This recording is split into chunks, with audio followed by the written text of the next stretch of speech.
I think there's something to be said, though, for working on the concept of God. The theorist Hortense Spillers says that our concepts do violence in the world, right? Our concepts like do work of establishing some people as more important than other people, some species as more important than other people.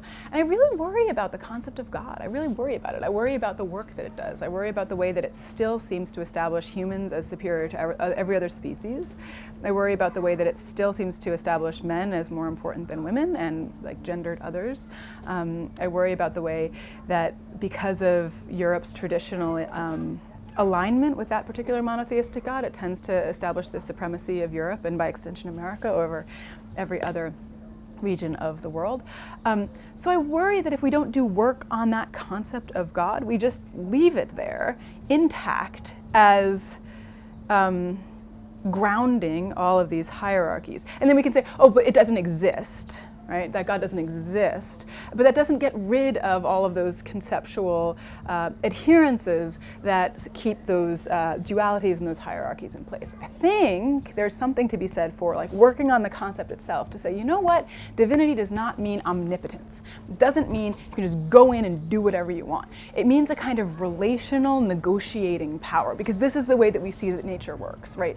Nature doesn't just sort of destroy everything and then recreate stuff anew. Nature works with what it has, with all sorts of, bacteria and ants and mushrooms and trees, all kind of doing their part to make a forest a forest. That, I think, is a more productive way of thinking about divinity than a dude in the sky. And again, I think if we leave it to particularly conservative monotheists to define what God means, and the rest of us just sort of sneak off into atheism, they've got God, right? They've got our most powerful concept, and I'd rather do work on that concept. And is it possible then to have a form of like theism that isn't that sort of dude in the sky in the way that it's like someone that is higher than humans and that is controlling us? Mm-hmm. Does pantheism sort of, how can you radically break that away from like an idea of divinity? Yeah.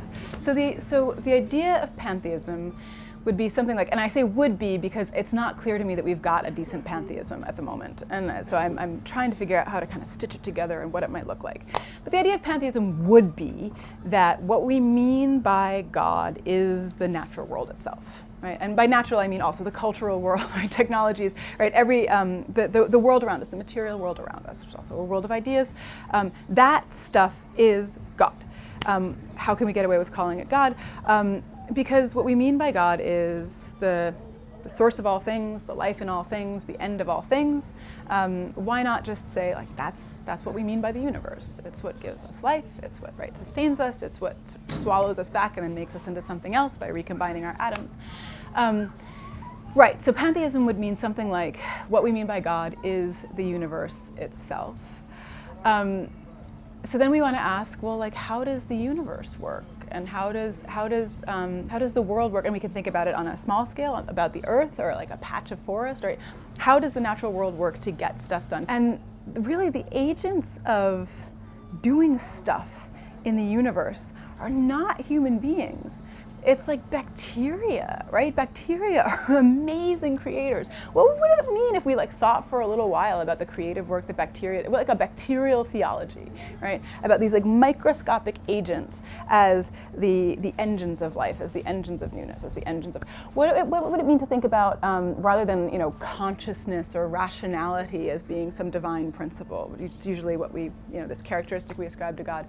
What about like gravity or magnetism, these amazingly powerful forces that hold things together, that drive things apart, that get things, like start somewhere else, start from some different place in the universe that does creative work, and build your model of divinity there. And I almost think you could start from kind of anywhere, like a mustard seed or an acorn or right? I think that kind of pantheism would encourage us to look all over the place and see how and where we see like newness, creativity, productivity at work. And has pantheism had a history what is the history of pantheism? It's a really hilarious history. Pantheism doesn't have a great history. It was coined as a term at the outset of the 18th century. It was coined as just like a nasty word, like a bad thing to call dopey philosopher.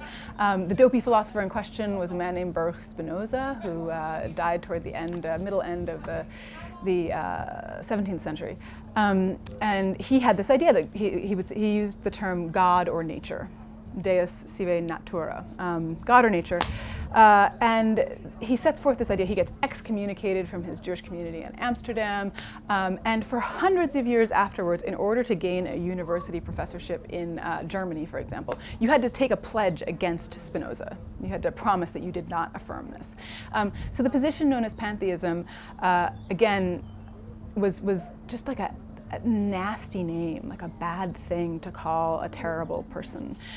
It's got a bit of a resurgence in sort of 18th and 19th century German idealism, but most of those German guys who take it up end up then making fun of it when they get older and kind of ridiculing it and converting to a more orthodox form of Christianity. There's not a great history of pantheism. I think you can see it kind of subtly at work in, say, some of the German poets, some of the English poets even, some of the American transcendentalists, but folks don't tend to sort of take up the cause of like the banner of pantheism. So again, part of the work that I'm trying to do now is to kind of stitch it together, to like find some friends to cobble it together.